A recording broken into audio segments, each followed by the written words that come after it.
আমরা এমন কিছু মানুষদের সাথে মিশি যে মানুষগুলোকে দেখতে পুরো আমাদের মতন, মানে একদম মানুষের মতন।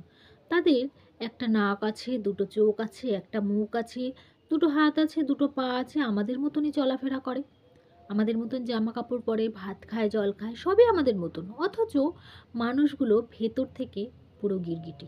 মানে তারা নিজেদের সুবিধার্থে রং পাল্টাতে সময় নেয় না।